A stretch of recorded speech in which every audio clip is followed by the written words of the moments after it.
Yo, c'est Nico, Bushikaido. Bienvenue à toi, petite équipe de Cornerbe. Tout d'abord, je vous souhaite à tous, puisqu'on est pratiquement 3000 sur la chaîne, je vous souhaite à tous une bonne année 2020. Donc que vous puissiez réaliser vos rêves et réussir vos ambitions. Donc plein de budo, plein d'aiki, plein de stages, donc éclatez-vous, repoussez vos limites. Donc comme je dis toujours, nos seules limites, c'est celles que nous nous fixons. Donc donnez-vous les objectifs et atteignez-les.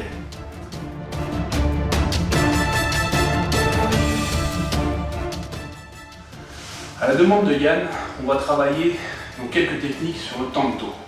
Donc le tanto, c'est le couteau japonais. Donc couteau de combat japonais. Donc les samouraïs avaient tout souvent caché ici ou alors derrière. Donc ça, c'était pas un couteau du style alimentaire, c'était vraiment un couteau pour le combat au corps à corps, combat rapproché. Donc ça, c'est le tanto donc en bois, donc une arme de travail. Donc c'est la réplique du vrai tanto, donc qui est à lame tranchante. Donc bien souvent tranchante en bas, non tranchant en haut, très pointu, avec le manche. Voilà. Donc on va travailler dans cette vidéo des techniques d'arts martiaux codifiés. Donc c'est-à-dire que les techniques que nous travaillons sont des techniques sur des attaques standardisées, comme on travaillait à l'époque au Japon, et des techniques applicatives. Il va sans dire que le couteau dans la vraie vie est une arme mortelle, donc on n'a pas le droit à l'erreur. C'est pas parce qu'on réussit à faire là une technique sur une attaque couteau en bois entre amis sur un tatami que dans la vraie vie on sera de même à faire sur un vrai couteau. Un vrai couteau, ça peut être tout simplement donc des couteaux de combat, donc très longs, très aiguisés, mais ça peut être aussi un petit couteau, une petite lame 10 cm, c'est assez pour mourir. Donc il faut vraiment prendre conscience dans sa tête que le couteau est mortel. Donc travaillez toujours dans cet état d'esprit. C'est pas parce qu'on connaît une technique qu'on est immortel. Donc si ça vous arrive dans la rue d'être agressé au couteau, essayez pas de passer une technique formidable. Essayez de désengager la situation, fuir si possible, et en dernier recours, essayez de placer des techniques. Mais gardez à la tête, voilà, une vie on en a qu'une, un coup de couteau c'est très vite arrivé, donc relativisez. Et voilà, donc dans cette vidéo vous allez voir des techniques donc codifiées.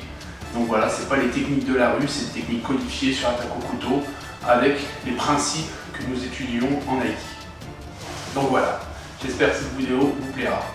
Allez, c'est parti.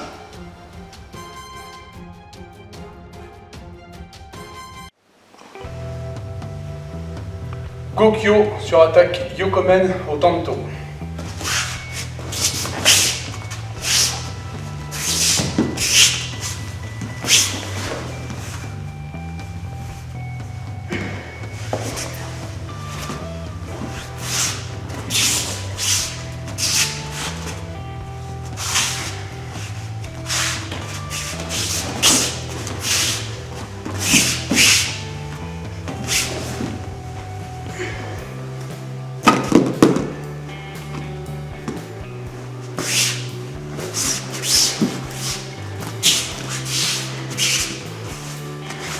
Donc, ce qui est important quand l'attaque vient, c'est pas juste de rentrer là, parce que une fois qu'elle est ici, son bras peut encore bouger. Donc, je vais essayer de faire deux actions en un seul temps, c'est-à-dire le contrôle et une saisie.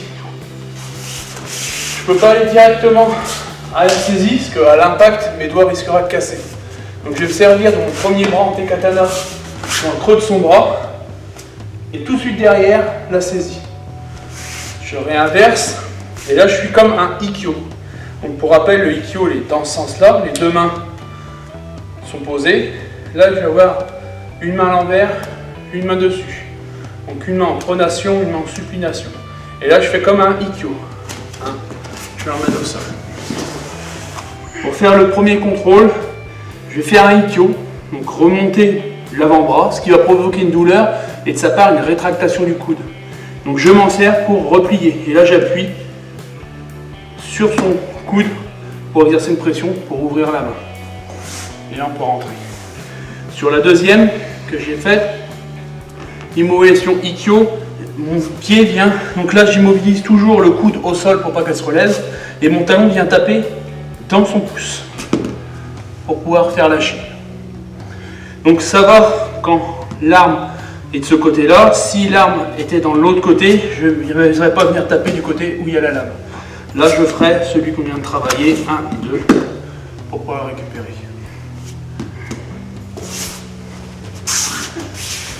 Possibilité, en même temps que je fais mon Gokyo, de placer un Atemi.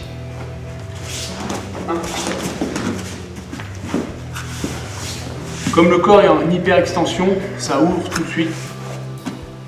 Au niveau de la cage thoracique, le coup de genou passe tout seul.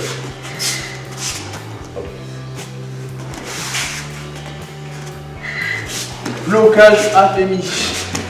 Mise en place, je descends. Donc possibilité de faire un Ikkyo pour la faire lâcher.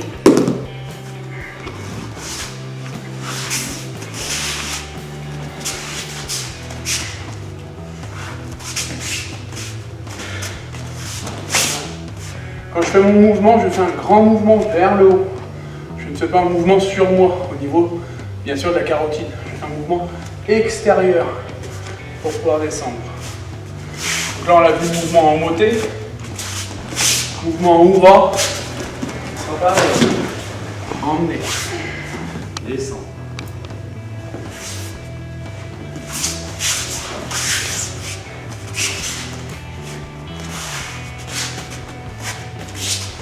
Ok. Ouvrir. Avancer. Irimi Tenkachi Tenkan. Montaï Savaki. Je l'emmène au sol. Je contrôle. Ikkyo. Je ramène, je plie. Je prends.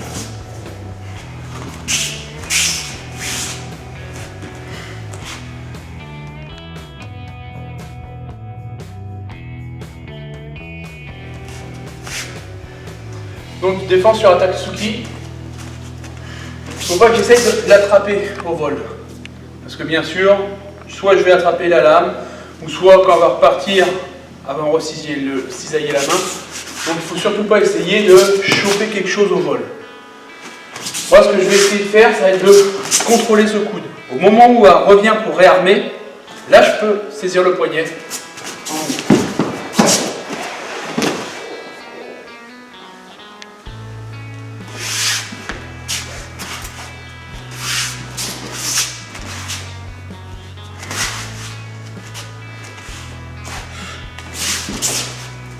Possibilité d'être émise. Là j'ai un contrôle, ce qui l'empêche de bien réarmer. Et au moment où elle veut réarmer ou dégager son corps, là moi je viens en tenaille sur son poignet. Je lui rends la lame et je l'emmène au sol.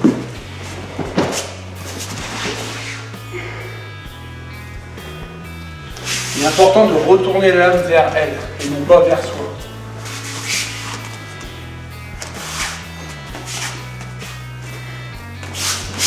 Mouvement tout bête, 1, là je suis sur moi, je m'égorge tout seul. Pensez toujours à éloigner l'arme de vous. Contrôlez, Atemi, l'arme vers elle. Bloqué.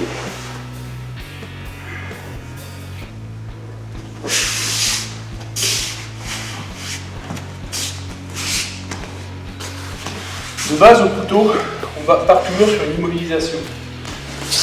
1, 2, et là, elle est toujours armée. J'ai rien fait de utile. Je l'ai projeté, j'ai pris un risque en rentrant au contact, mais je n'ai pas maîtrisé cette arme. Donc tout ce qui est nagué, pour que le couteau, on va le proscrire. On va essayer de rentrer vraiment dans de la clé articulaire, dans du contrôle. 1, 2, 3.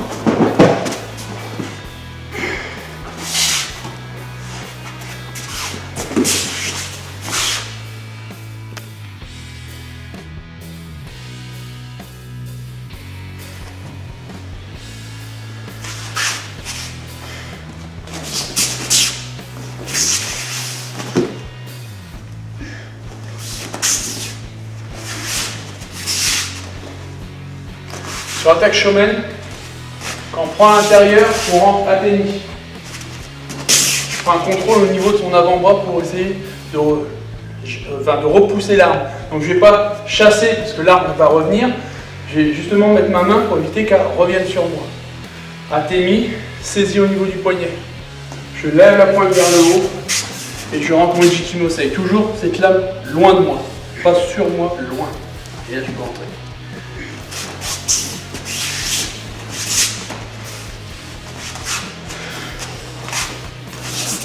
Contrôle 1. La lame vers le bas. Je remonte. Shionage.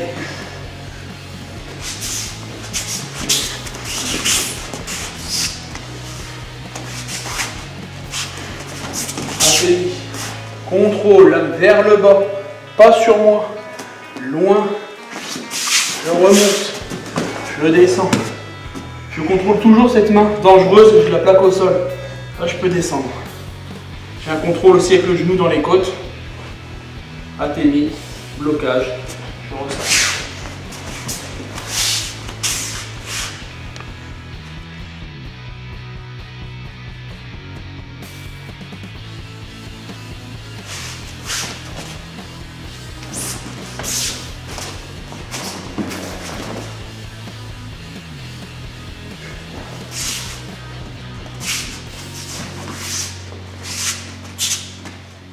Sur attaque latérale ou des garamis. Donc ce qui est important, c'est de sortir une attaque et prendre un contrôle avec son avant-bras pour que mon torse soit assez loin, mon flanc. Là, j'ai la possibilité de mettre un crochet, je cisaille mes mains et je vais dessus.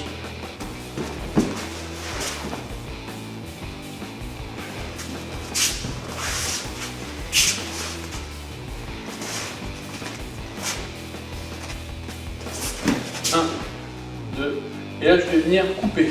Soit je saisis mes mains, ou soit je reste juste en éventail. Et là, j'ai une presse qui vient se faire au niveau du coude. Je peux le mettre au sol. Et ouvrir.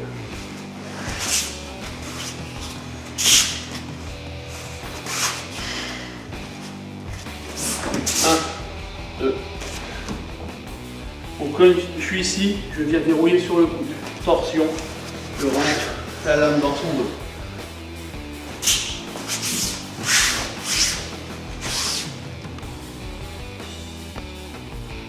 J'espère que cette vidéo vous aura plu et aura répondu à tes attentes, Yann, et t'aura fait voir comment moi je pratique donc le couteau. Donc il existe une multitude de techniques à faire sur le couteau. Il existe aussi donc le combat avec le couteau. Donc ça c'est des arts martiaux à part. Donc voilà, il faut aller voir les gens qui maîtrisent bien le couteau pour vraiment s'apercevoir comment il est difficile de placer une technique sur une attaque au couteau. Petite pensée à ceux qui sont sur le terrain, comme les policiers, les gendarmes, les militaires, qui eux sont confrontés à des attaques au couteau, ou pire, bon, armes à feu, mais on va rester sur l'arme au couteau. Eux connaissent vraiment la réalité du danger de ce qu'est une lame. Une lame, c'est pas anodin, c'est pour ça que moi personnellement je fais jamais travailler le couteau aux enfants. Je garde ça pour les adultes, parce que pour un enfant, un couteau, dans sa tête, tout de suite, il sait ce que c'est. Un couteau, c'est un couteau de cuisine, quoi. Il peut jouer avec ça, il peut faire un relationnel. Voilà, on a travaillé du couteau au dojo. Là, j'en prends un vrai, que ce soit un vrai ou en bois, c'est pas grave. Donc, il y a ce danger-là pour les enfants à éviter. Quand on prend, mettons, un katana, bah, dans la tête d'un gamin, un katana, c'est une épée. Mais en principe, il est rare d'avoir chez soi des épées. Donc voilà, il prendra un truc en bois pour jouer à l'épée. Et là, le risque d'accident domestique est beaucoup moins grand.